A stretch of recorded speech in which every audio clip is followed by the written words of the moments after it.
prête pour le grand départ en Jordanie? Non, pas encore. Pas encore? J'ai mon bain, mon shampoing. Oh là là. C'est parti pour la Jordanie.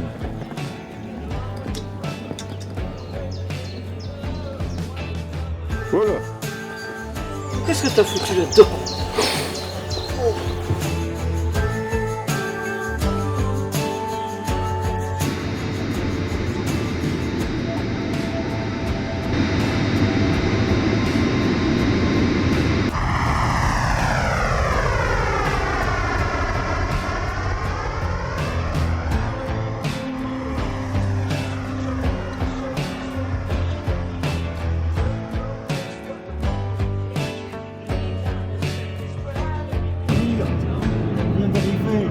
Ça va aller, c'est tous les jours, c'est normal, ça fait toujours ça. Merci. Ouais, chérie.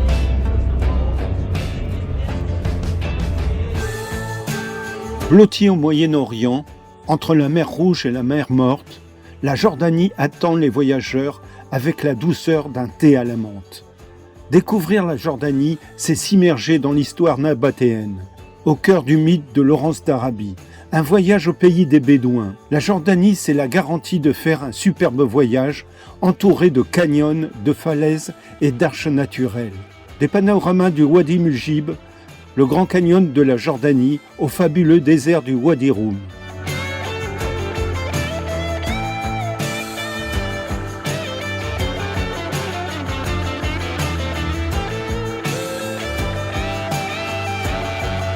Les opulentes civilisations qui se sont succédées dans ces contrées extraordinaires et ont laissé derrière elles des merveilles architecturales, avec la cité cachée de Petra, dernière étape du Graal pour Indiana Jones, Jerash, la Pompéi jordanienne, ou encore les châteaux du désert à l'est d'Amman.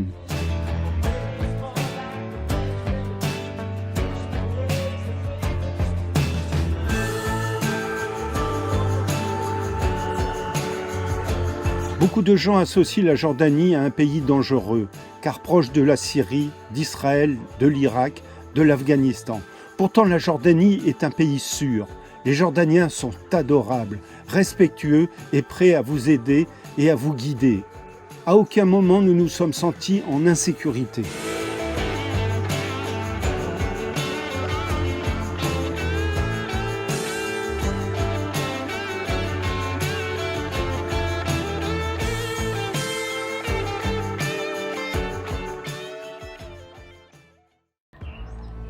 Oh, mais c'est qu'elle se prépare aujourd'hui, ma chérie. Ça recommence. Mais je vais te supprimer ça, moi. Ton Tu joujou, supprimes là. tout, ma chérie. Ton joujou, là, je vais te le supprimer. Qu'elle est jolie, ma chérie. Oh, tu vas pas recommencer. Moi, je dis que c'est du harcèlement, ça. Ah bon? À toujours prendre des vidéos? Oui, mes moments intimes, personnels, privés.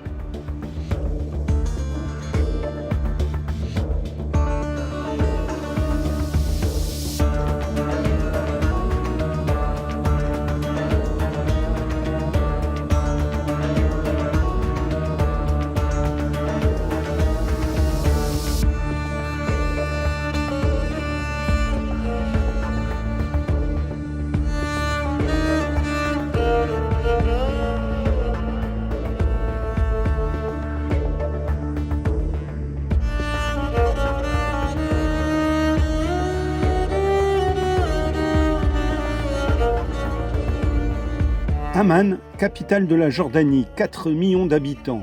Une ville qui a accueilli de nombreuses vagues d'immigration, et ce depuis des décennies. Elle est reconnue pour être une des villes les plus libérales du monde arabe.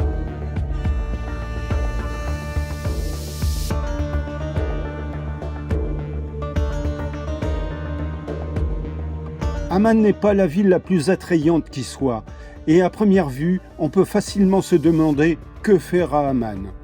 Mais il est quand même possible de découvrir de belles choses dans cette ville aux allures de fourmilière humaine. À Amman, il faut grimper, et oui, ce n'est pas pour rien qu'on la surnomme la ville aux 7 collines.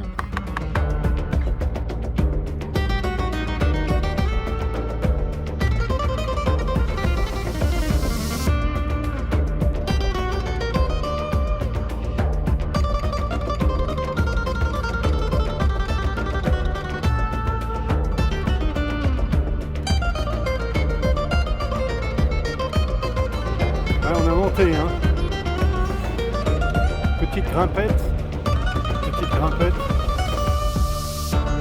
Du haut de ces hauteurs, on a apprécié la vue panoramique sur la ville d'Amman, avec ses collines et ses innombrables mosquées, le théâtre romain.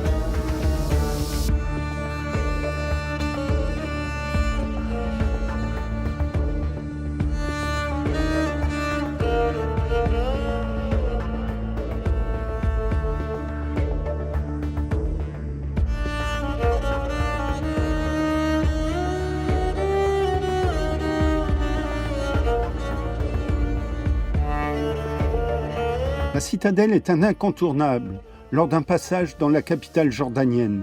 Il ne reste plus que des ruines du temple d'Hercule, élevé par Marc Aurèle au IIe siècle. Mais le gigantesque socle laisse deviner l'ampleur du monument.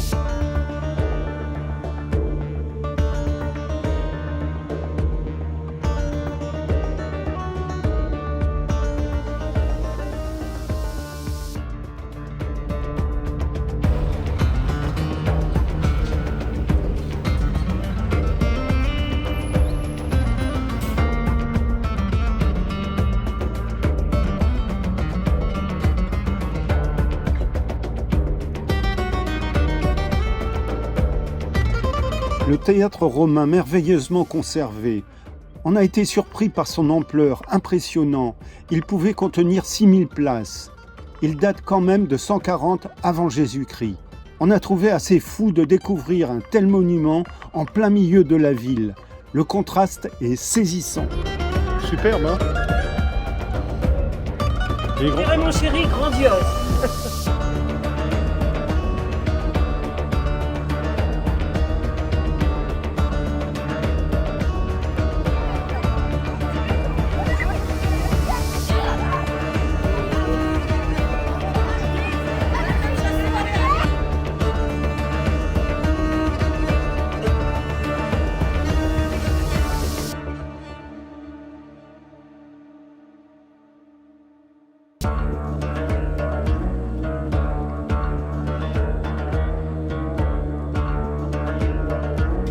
Ce soir, on se fait un petit plaisir, ça c'est vrai. Ma chérie. C'est bon. Très bon.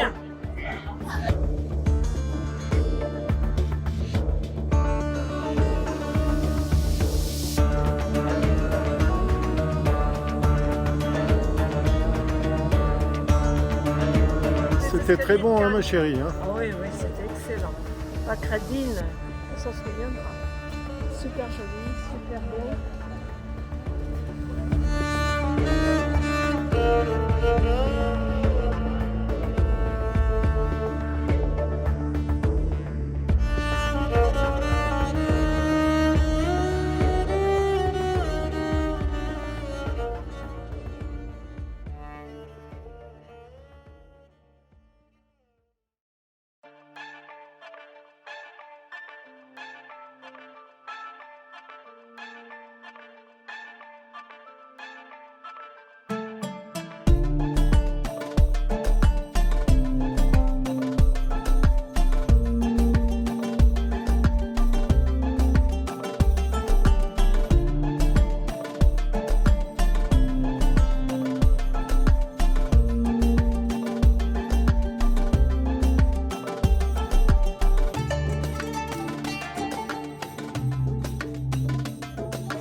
La ville de Jerash recèle une cité antique, autrefois grecque, romaine, puis byzantine.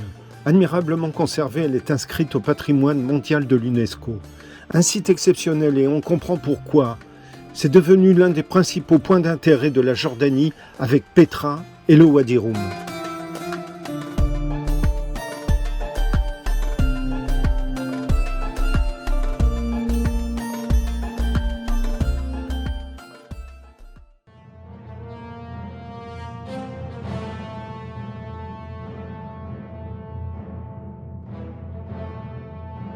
L'impressionnant arc de triomphe d'Adrien, haut de 13 mètres, flanqué de 2 arcades latérales. Ce glorieux monument fut élevé lors de la visite de l'empereur romain Hadrien en 120.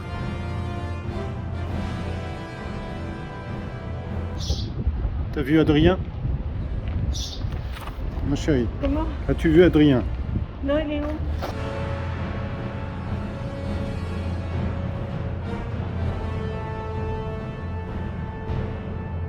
L'hippodrome. Il mesurait 265 mètres de long pour 50 mètres de large et pouvait contenir 17 000 personnes. À l'époque, il y avait des factions de supporters, arborant chacune une couleur, les bleus, les verts et les rouges.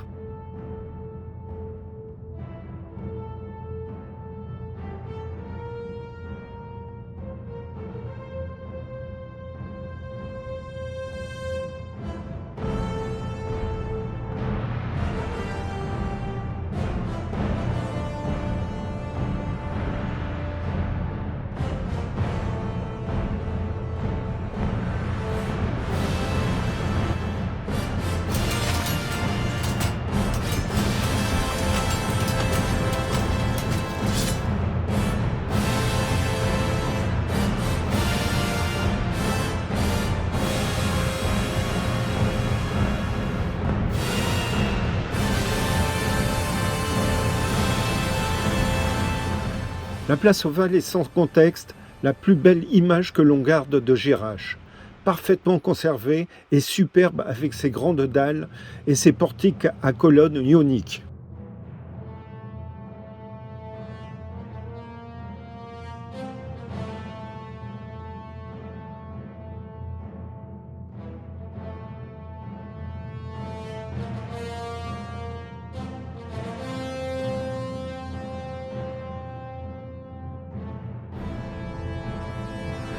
Le Cardo, une impressionnante artère principale de 800 mètres de long, bordée de 200 colonnes corinthiennes et ioniques, qui dessert les principaux monuments de la ville. Les dalles sont disjointes, car la chaussée repose sur des égouts.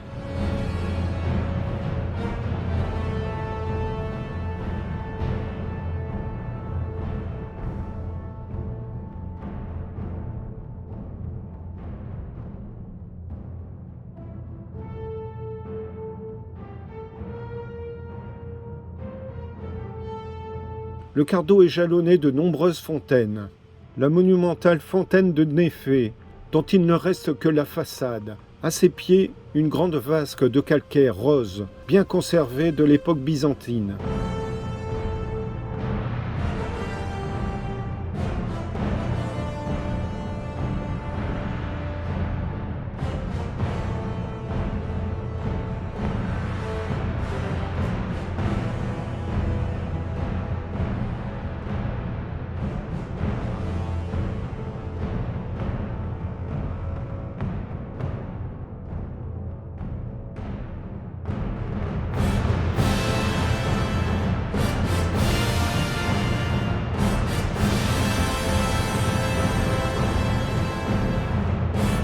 Le temple de Zeus, érigé au IIe siècle après Jésus-Christ. Ce sont les seuls vestiges helléniques retrouvés en Transjordanie.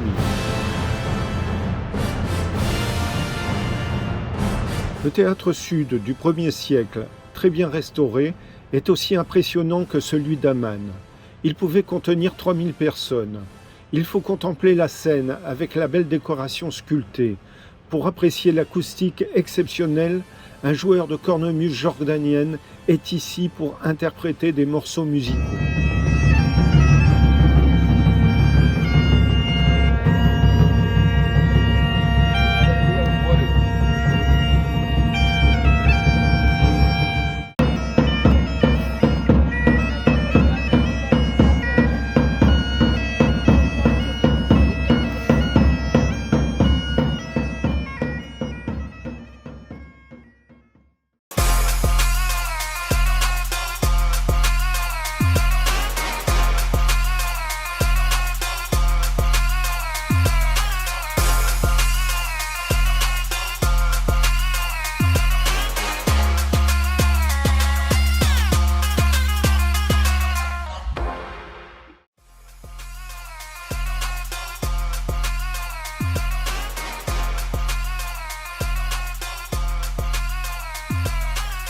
regardez-moi ce pacha.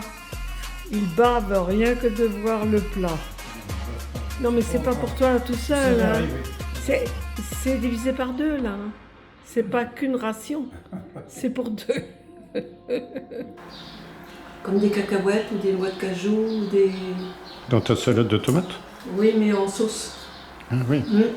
Il repue. Ouais, on a trop mangé. C'est pour toi ta gruelica. Non, ma chérie. J'ai pas fini. J'ai même pas commencé. Ah, je suis bien. Ouais.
Nous rentrons dans notre chambre, joliment décorée, avec un petit balcon qui donne sur le site de Petra.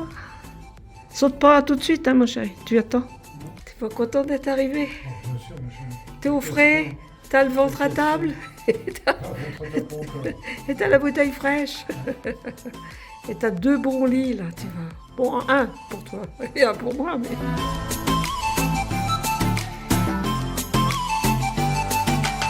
T'as faim, ma chérie? Oui, un petit peu.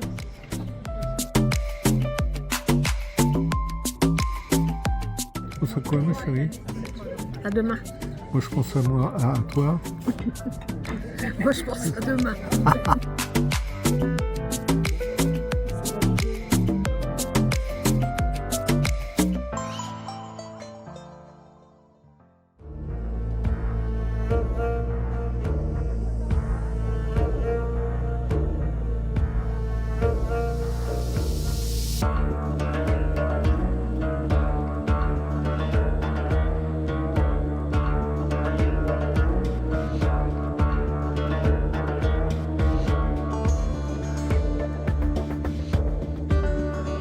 Son contexte, le plus beau site du Proche-Orient, avec les pyramides d'Égypte, avec ses longs canyons, ses falaises et ses belvédères, et ces vastes tombeaux creusés et sculptés à même la roche par une civilisation encore peu connue, les Nabatéens.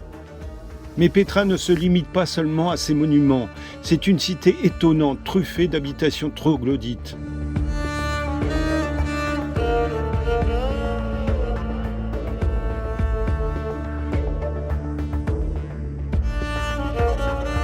Le Sikh est l'accès principal pour atteindre la cité antique de Petra.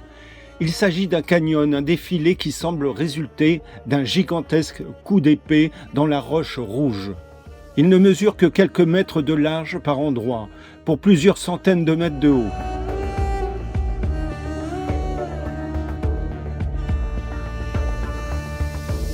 Le site fut creusé par le torrent que les Nabatéens détournèrent pour emprunter cette gorge, stratégique et facile à défendre.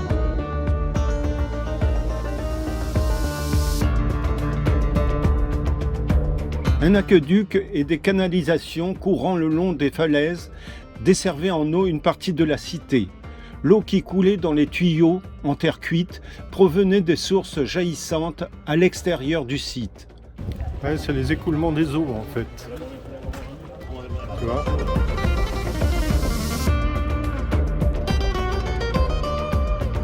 Les paroisses ont creusé de nombreuses niches, dont beaucoup sont vides. Elles servaient à placer des idoles portées en procession.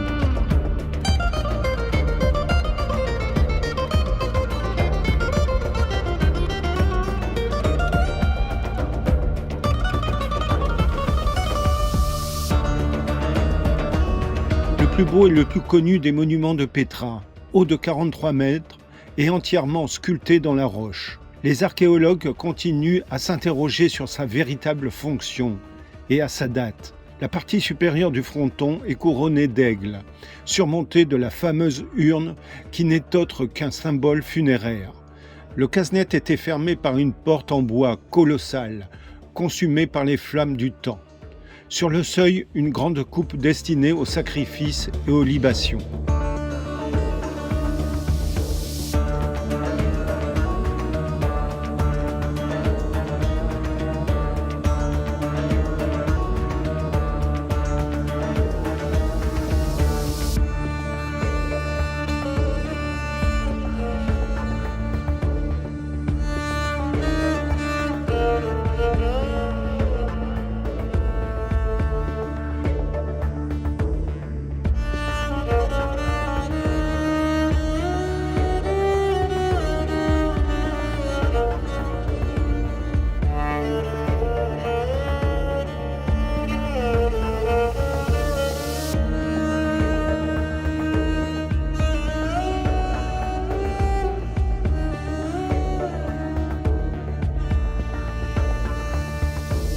On est saisi par leur gigantisme et par leur alignement à flanc de montagne, bien qu'on n'ait aucune indication sur les anciens occupants. Mais il ne fait aucun doute que c'étaient des personnages importants.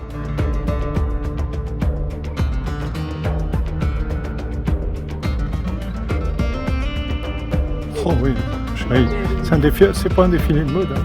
Je croyais, je suis sur scène, avec le décor qu'il y a derrière. C'est le Grand Palais, c'est...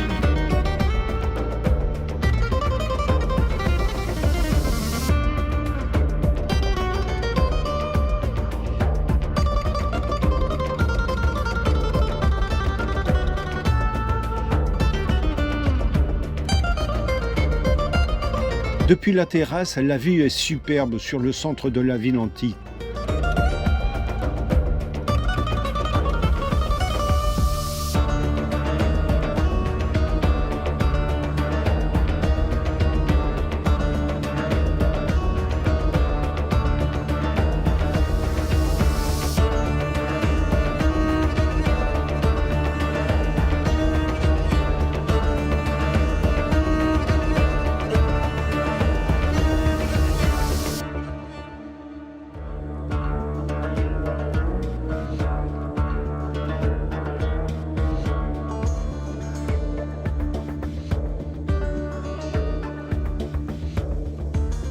L'autre édifice incontournable de Pétra, le monastère, Elder. On y grimpe par 788 marches.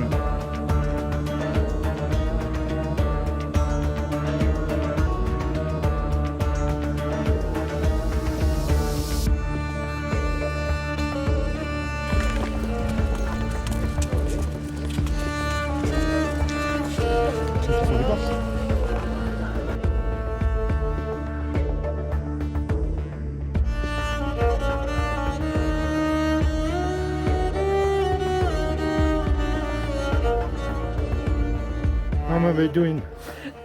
La bédouine, elle est rincée. Il n'y a pas de café dans le coin en plus. Pas une buvette. Même pas une bière. Non, on a bien fait de partir tôt ce matin quand même. Hein. Et mine de rien, ça fait 3 heures qu'on marche. Ouais. Ah, voilà, on vous montre ce qu'il ne faut pas faire pour monter à Petra. Parce que les animaux, bon, on peut remarquer qu'ils ont des chaînes autour et que ça les blesse. Ils sont maltraités. Ils sont maltraités, généralement.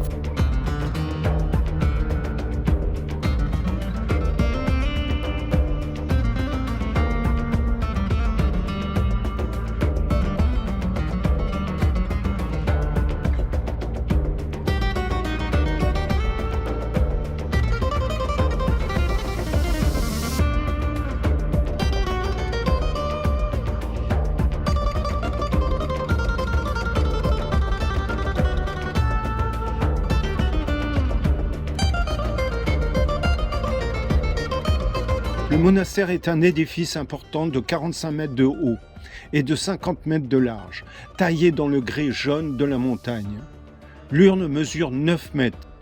Son état de conservation et son environnement sauvage font de ce monastère isolé l'un des plus importants de Petra. On sait peu de choses sur son origine et sur sa fonction.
Un cadre unique, un désert exceptionnel, fait de larges vallées sablonneuses, variant du rouge au jaune, mises en relief par les montagnes.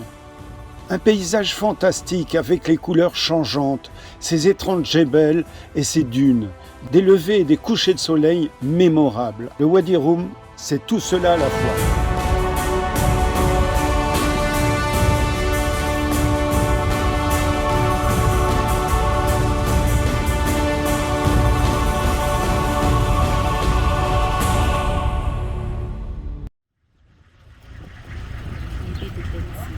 C'est le départ, hein, ma chérie. Accroche-toi. Ça se bouscule, hein. Oh là là là là là.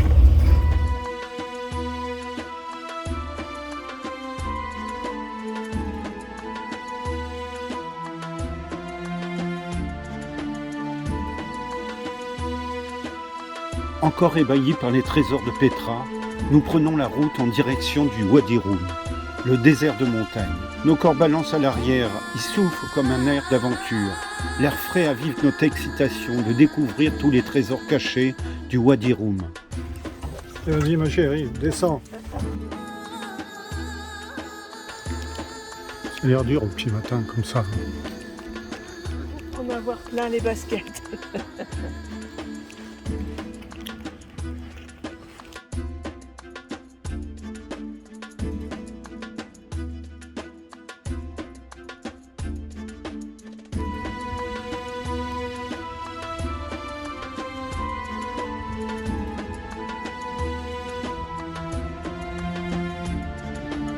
Dans le désert du Wadi Rum. Oui. On vient d'occuper notre chambre.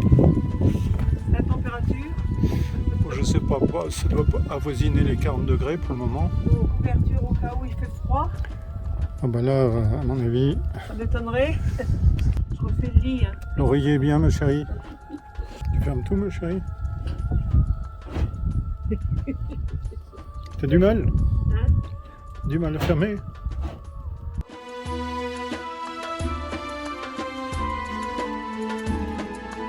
C'est accompagné de notre guide Moussa que nous allons passer notre journée dans le désert. Oh là là, oh là là. T'as filmé, bien sûr. T'as bien monté ma chérie. Hein? Enfin, du coup, t'aurais pu me pousser. Hein. Moi, je te manquais de voir.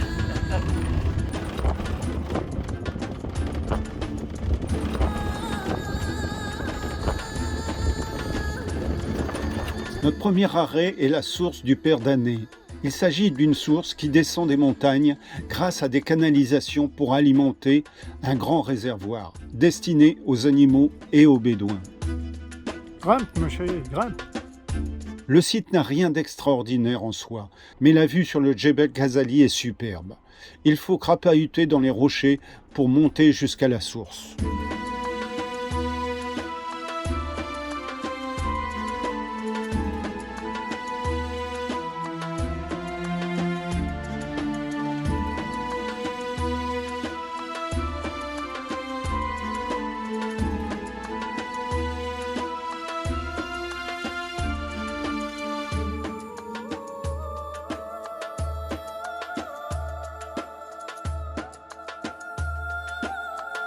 Ces paysages sont aussi le théâtre de nombreuses histoires et légendes contemporaines.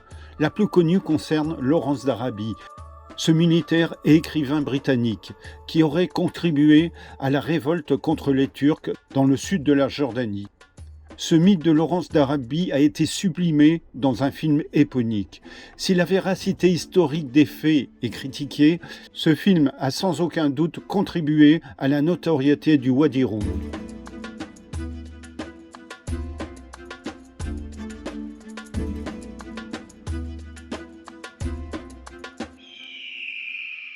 Au milieu d'une plaine sableuse, Moussa s'arrête pour ramasser des végétaux secs, qui serviront à attiser le feu. Après encore un peu de route, la voiture s'arrête au pied d'une falaise. Pour le déjeuner, Moussa installe une grande nappe sur le sable, à l'ombre du rocher. Le repas est principalement préparé à partir d'aliments achetés le matin même, au village. C'est ça ma chérie. Le déjeuner crépite dans la marmite, ses flammes dansent sur les parois. Chaque détail nous émerveille et fait de ce moment un instant unique. Voilà. Alors tomatoes, oignon, piment. Pise. Peace, fasolia, basilla. Oh, ce sont des petits gâteaux à la figue, c'est ça? Non, date. À date.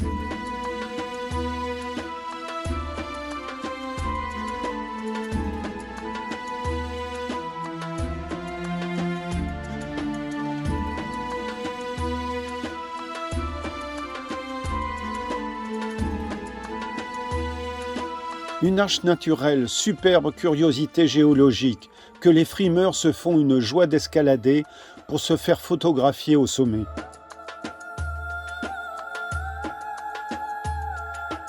Un autre pont de pierre, mais à quelques dizaines de mètres du sol, que l'on escalade en 5 minutes.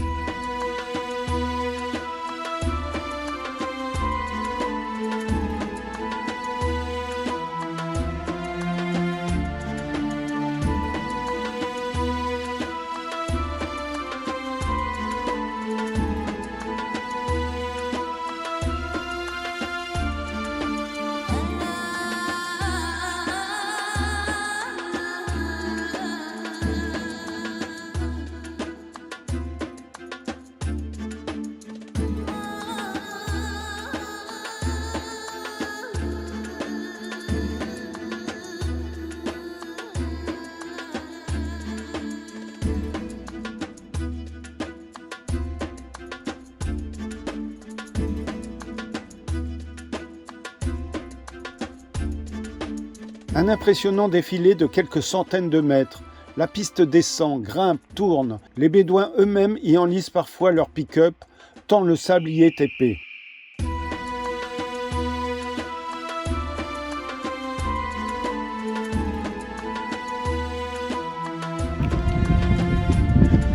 Quelle agilité! Quelle agilité! Ouais.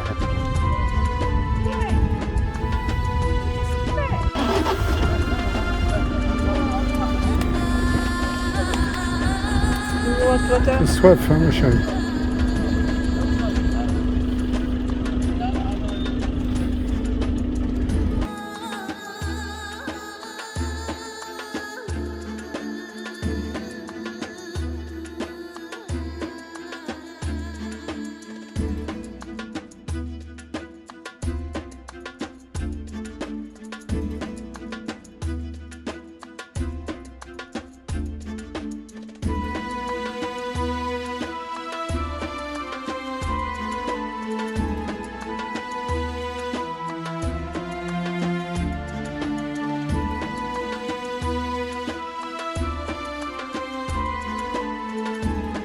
Avant de nous quitter, Moussa nous convie à un dernier moment de bonheur. Boire le thé devant un merveilleux coucher de soleil sur le Wadi Rum.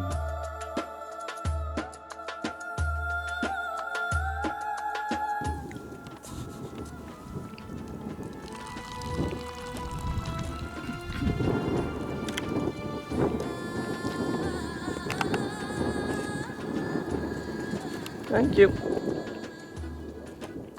Chaud, au-dessus. Cold.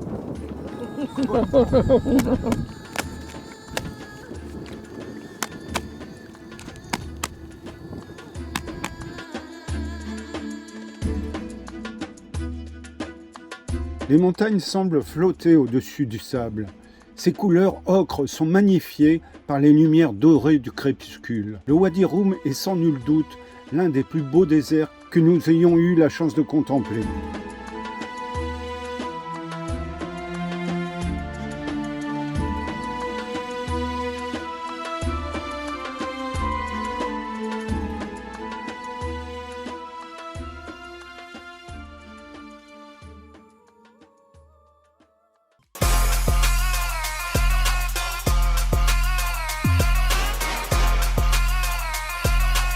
Nous quittons Amman par la route de l'aéroport, en direction des châteaux du désert.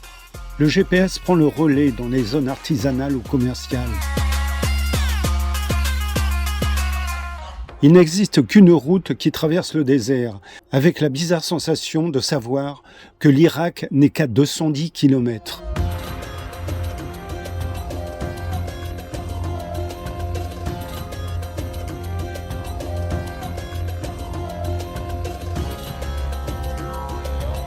Les châteaux du désert datent tous de la période omeyyade. L'histoire musulmane était en partie orale. Il y a beaucoup de zones d'ombre sur l'utilité de ces édifices. Certains y voient un caravansérail, d'autres des lieux de réunion. Le château Azraq, une imposante structure en basalte et une histoire fascinante. Stratégiquement situé au cœur de l'oasis Azraq, il a été utilisé presque continuellement depuis sa construction en tant que fort par les Romains. Il a servi de lieu de chasse aux Omeyyades, avant de retourner en tant que fort sous les Ottomans. Plus récemment, cependant, le château a accueilli Laurence d'Arabie et ses homologues arabes alors qu'ils se préparaient à leur offensive militaire contre les Turcs en 1918.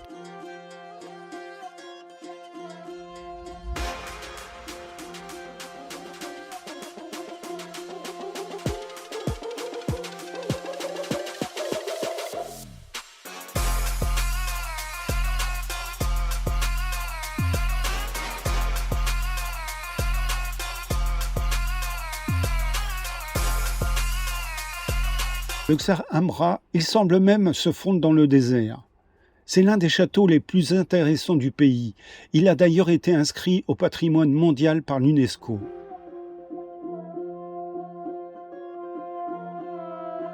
Ce n'est pas sa structure modeste qui le distingue des autres châteaux, mais les trésors qu'il renferme.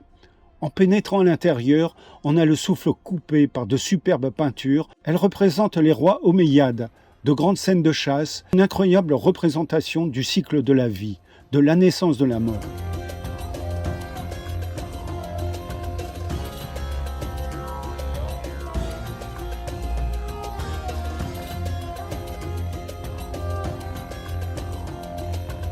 À l'intérieur, il y a aussi une grande salle d'audience, des chambres et un hammam, alimenté en eau grâce à un puits actionné par des buffles.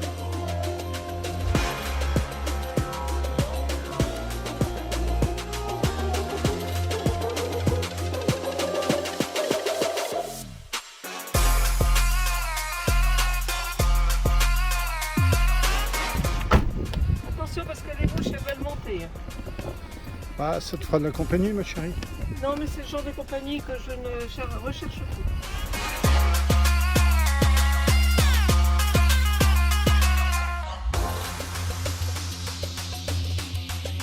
Dans un paysage lunaire et inhospitalier, nous arrivons sur le Xar Al-Karana, une importante structure aux parois épaisses. C'est sans doute le plus photogénique de tous les châteaux du désert.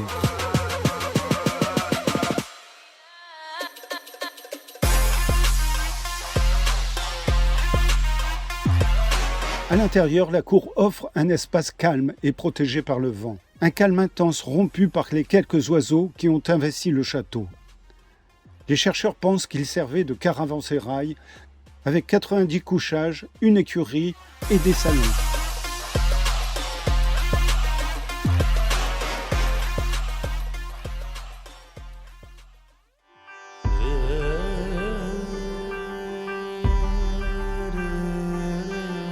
Une des parties les plus visitées du pays. Il s'agit de la route des rois, la route numéro 35.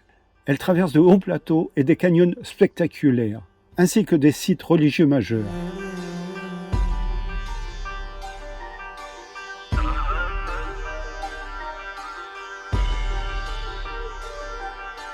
Oh chérie, t'es pas venu voir les camels?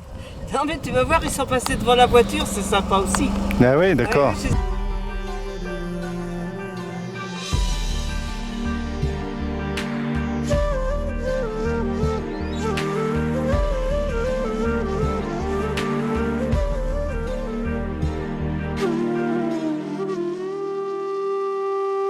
Outre sa vue imprenable sur la mer Morte et les environs, le Mont Nebo est surtout l'endroit où Moïse aurait découvert la terre promise par l'entremise de Dieu.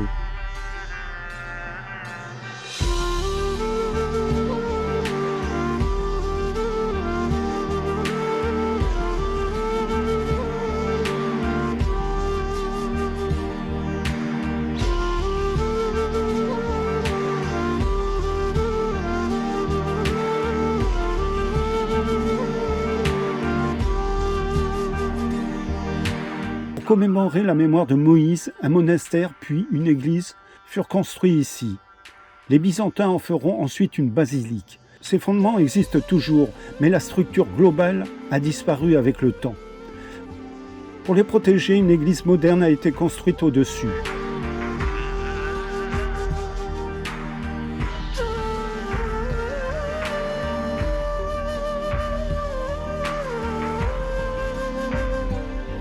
À l'intérieur, on peut contempler, dans le silence, un sol incroyable en mosaïque byzantine. Il y a tout un bestiaire composé d'autruches, de chameaux, de gazelles à contempler.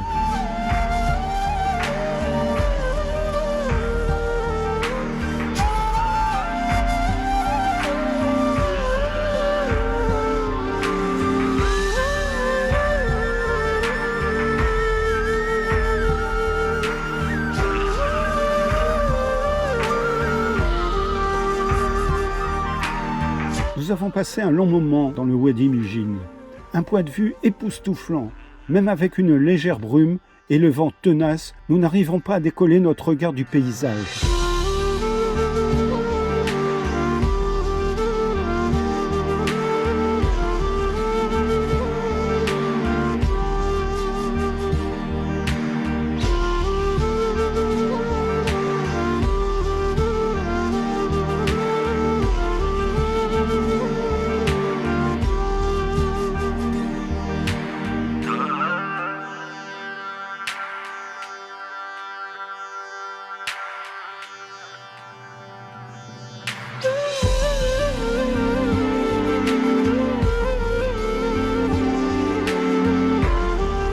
Béthanie est située sur la rive orientale du Jourdain, au nord de la mer Morte.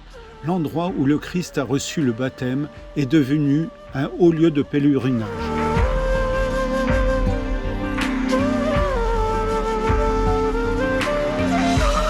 C'est là, au bord du Jourdain, qui marque la frontière entre Israël et la Jordanie, que Jean-Baptiste aurait donné au Christ le sacrement du baptême.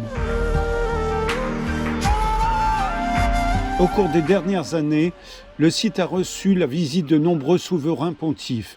Jean-Paul II en 2000, Benoît XVI en 2009, le pape François au printemps 2014.